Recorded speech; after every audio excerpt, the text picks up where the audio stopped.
secret societies and rulers of this operation is to tell us that we are the living dead, or zombies that are controlled in this energetic operation.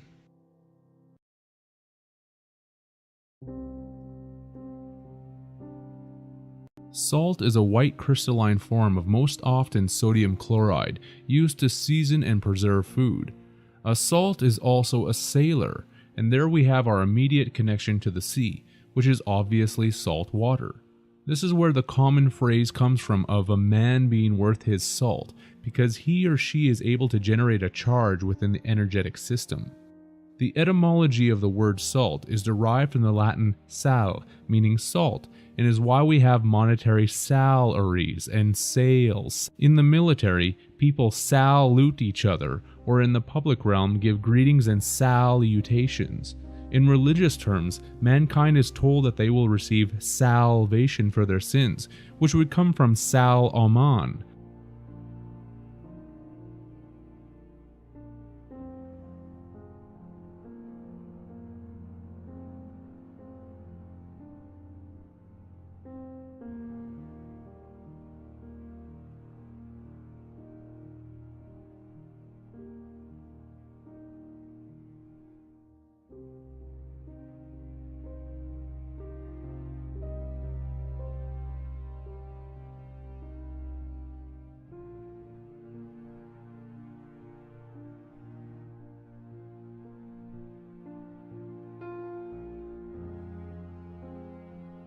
Salomon is the Latin word for David, because Saturn is worshipped by the occult elite as the Star of David, the line of kings that Jesus is said to be produced from.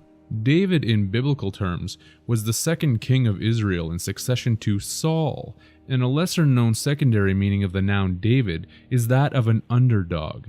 The underdog is always expected to lose because of its serious disadvantages. But as many story writers have told it, the underdog always comes in near the end of the game to prove everyone wrong by winning the day. Those who do not understand the astronomical aspects of the allegories will remain stupefied while worshipping fictional characters of their own imagining.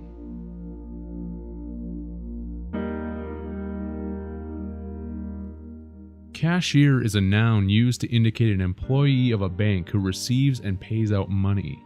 Today, and for quite some time, there has not been one cashier doing their job, because no actual money is being received or paid out, since fractional reserve notes are not money, but only a promise to pay money sometime in the future. This abstract concept is incredibly difficult for many people to comprehend, but is true nonetheless.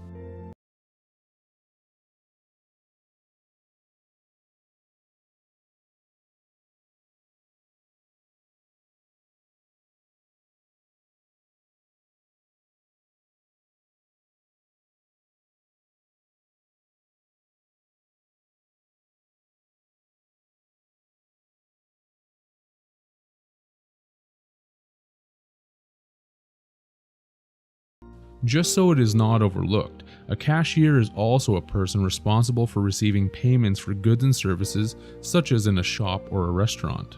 As a verb that was derived from service on a ship, to cashier someone is to dismiss them from service, and especially to dismiss them in disgrace.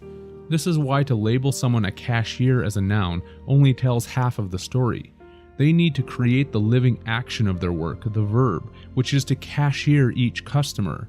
And once the transaction is complete, the customer has been cashiered or dismissed from the service that the business provided them, with complete disgrace.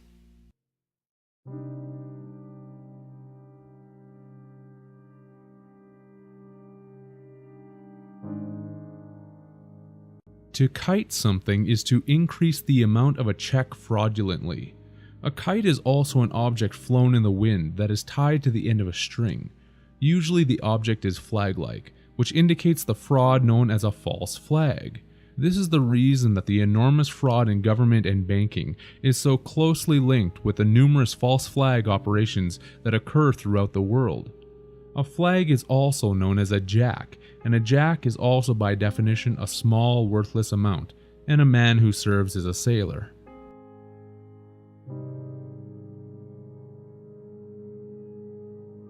To borrow is to burrow, as the etymology shows, again linking us with the burying of the dead, and the suffix word rowing, bor rowing, gives us our link to the law of the sea. The term borrow came out of the Middle English borwen, from the Old English borgian, which was akin to the Old English beorgan, meaning to preserve. To preserve something is to conceal it or bury it, and the word bury is linked with the Old English beorgan, since bury was derived from the Old English bergan, that was linked to the Old High German berkan. This is also why in commerce we have bargains or bargain bins. To summarize, to borrow something is to take it from its burrowed place of preservation and use it temporarily.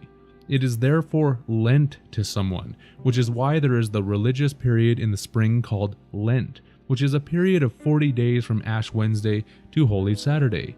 It is Ash Wednesday because this is where the ashes of the dead have been earned.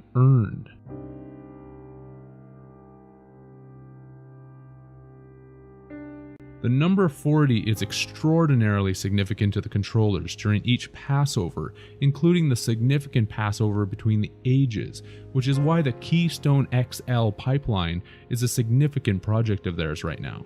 XL is simply the Roman numerals for 40, and a keystone is the central building block at the top of an arch, or vault.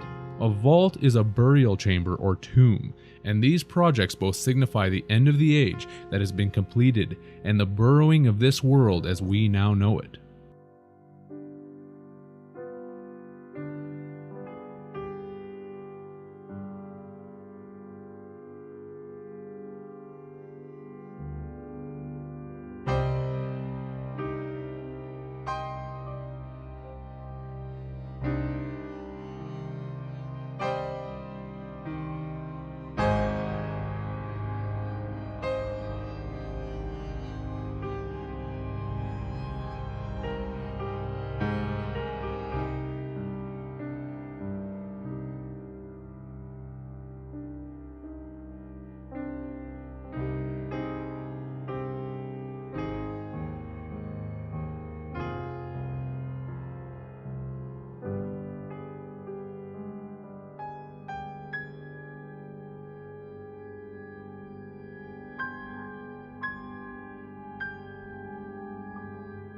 The prefix bur is Norwegian and Swedish for cage, and o is French for water, hence to cage water, which is why our body is made of mostly water that is caged by its iron blood cells.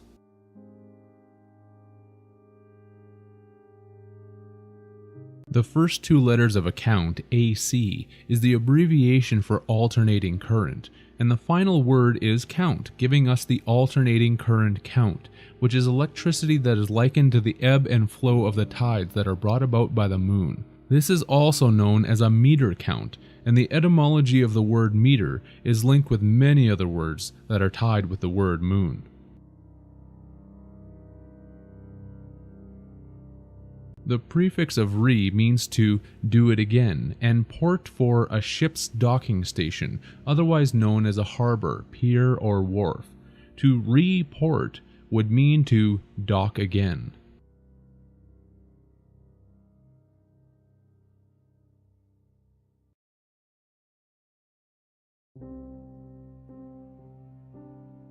Amortization is in practical terms known as the payment of an obligation in a series of transfers.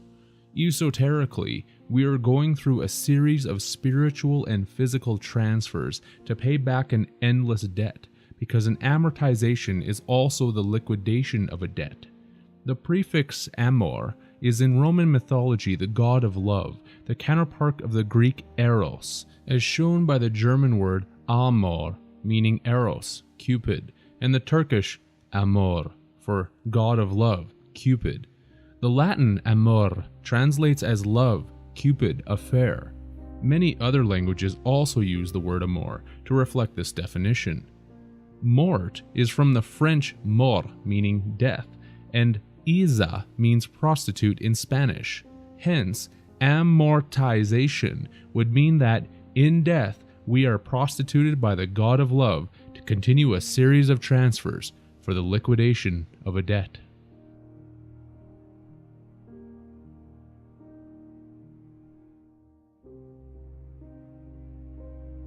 Savings is a matter of faith.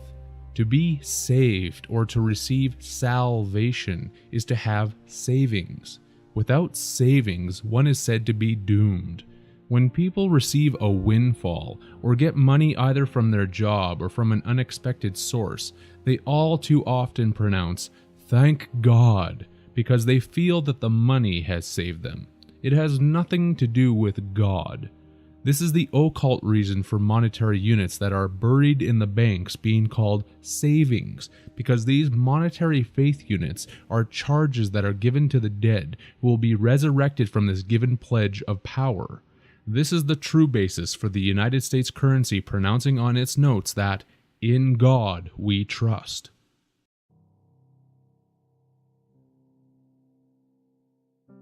Balance is where the boat finds its level and its passengers are no longer in danger of being thrown overboard.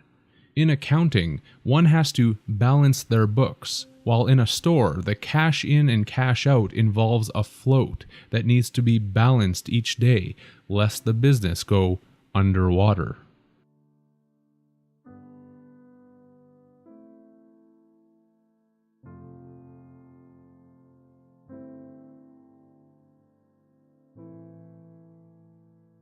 Debtor is a phonetic for dead oar, meaning someone who is no longer able to be an oarsman.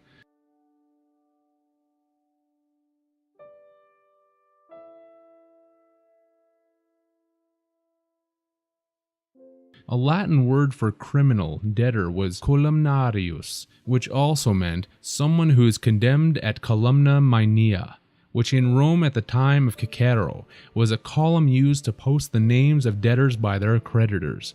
More esoterically, the column is indicating the spinal column, which has our signature of debt written upon it. The Latin columnarium translates as pillar tax, tax on house pillars, which was applied to fancy houses with pillars, and since the body is considered a fancy house by those in power, with a pillar called a spine, the governments and rulers of the world feel that they have a right to tax everything that it does. Banks or accountants keep track of their numbers using columnar books, as related to the column, and shown by the Latin columnar, meaning marble quarry, stone quarry.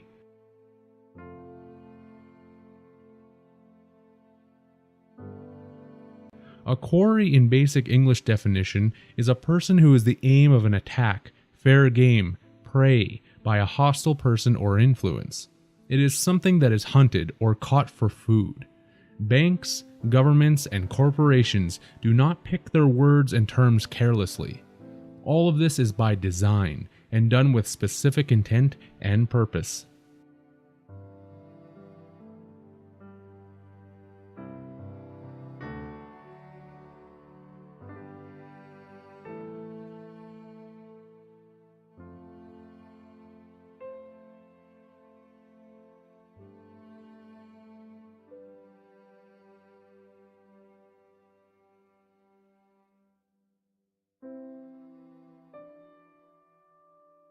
A draft is the depth of a vessel's keel below the surface of water. It is also known as a current of air, which would be necessary to move a merchant vessel. In banking, a draft is a document that orders the payment of money from one bank to another one.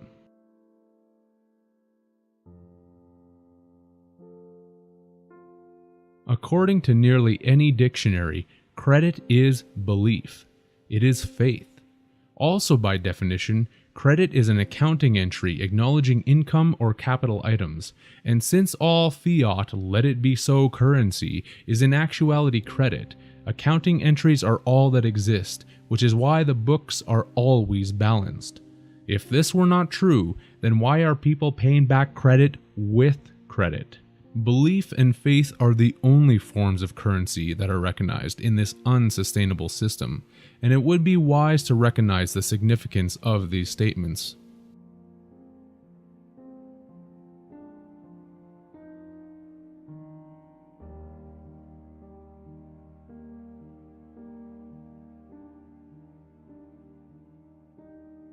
A trader is someone who buys and sells because they are interested in short-term profits. Phonetically spoken, a trader is a traitor. This is because anyone who is willing to create a duality of destruction and competitive retribution against their fellow species is a traitor, not only to everyone that they seek to manipulate, but is also a self-traitor. Look at the stock market. Everyone involved in this scheme is called a traitor, and for good reason. The capital name that nearly everyone exists under connects everyone to this exchange to be traded as capital stock on the stock market, or the ET mark.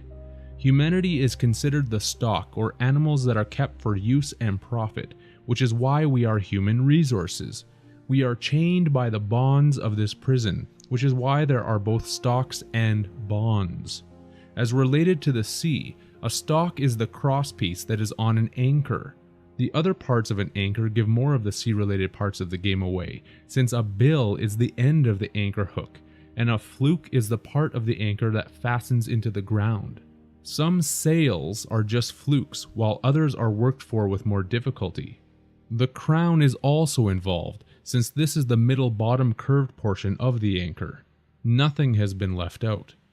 The logistics of this are taken care of through the parliamentary, congressional, and court systems, because stock is also known as a base for soup. What? Soup?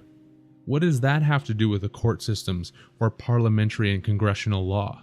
Simply because stock is also known as broth, and the Latin word ius translates into English as law, right, soup, gravy, broth, ordinance, decree, canon. That's the gravy train, which is a windfall, or an exploited source of easy money. Use is furthermore where the word justice is derived, and broth gives us the reasoning behind the secret society brotherhoods that shape and monitor this operation. In law dictionaries, there is a term known as jus abutendi, that is a Roman and civil law decreeing the right of a property owner to make full use of said property, even to the extent of wasting or destroying it. This is the reason that the controllers are so intent on owning everything and declaring it to be under their dominion, to destroy it all at their own whims and discretions.